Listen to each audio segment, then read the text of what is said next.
Welcome. My name's Kurt, and I'm here in the studio with Jeffrey Dickstein. And he's got some interesting stuff he presented this morning. Talk to the people who maybe don't understand how ratification works.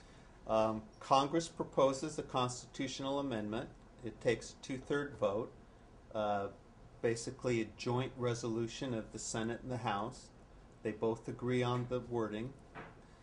It goes to the executive branch of government, gets sent out to the governors. The governors of the states introduce it to the state legislatures, and they have two choices. They can vote to ratify, or they can vote not to ratify. What they're not allowed to do is to change what Congress proposed. They have absolutely no jurisdiction to do that. Congress proposes the amendment, federal Congress, and the states either ratify or not.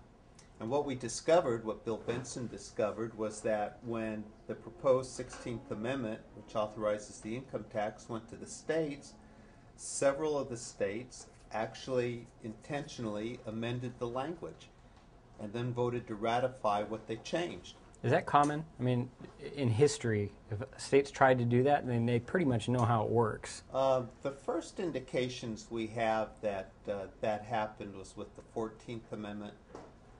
It seems like they did it with the 14th and the 15th Amendment, and then Bill Benson obtained the documents from the state legislatures to show it happened in the 16th Amendment and also with the 17th Amendment. So those are the four states that I know about, or four amendments that I know about. Why has it been so hard? Because you and I, even somebody outside of this issue, you can lay these documents out on the table and say, here it is. And yet our courts say, I don't think so. I mean, what is going on here other than, talk to people that may not understand why this is such a big deal from an obstructionist court standpoint. It all boils down to politics, plain and simple. We have a Federal Reserve System. We no longer have money that's backed by gold and silver as required by the Constitution. We have lots and lots of bankers who have made lots and lots of money, lots of people on board of directors running those banks, also running other corporations, mostly defense, oil, and there's power in money. And the whole system of the income tax is tied into the Federal Reserve Act, and that's all boils down to power by the few elite. And that's the problem. If you took away the income tax, the Federal Reserve System would fail, in my opinion. The reason for that is the Fed prints money and then loans it to the government, and then the government signs promissory notes to pay it back to the Fed.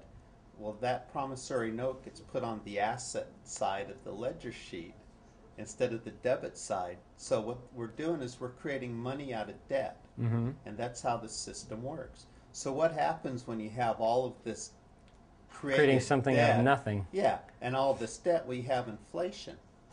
Well, how do you stop the inflation? How do you keep the system going? We know it's almost on the verge of collapse now. We've had all these bailouts to try to save it, which of course has done nothing.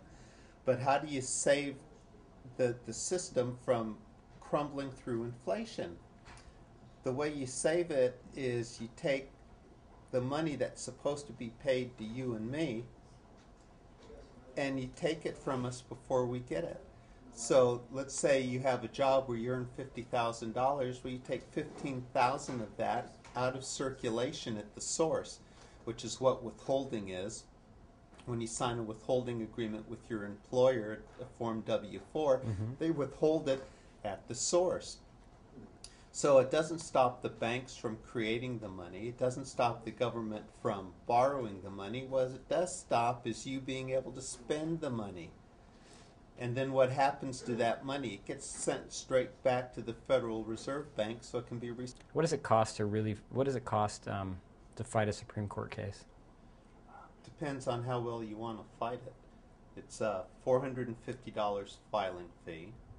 It's in Bill Benson's case. And that's a you might get it or not. In Bill Benson, right? Yeah. In Bill Benson's case, we spent $2,600 with the printer.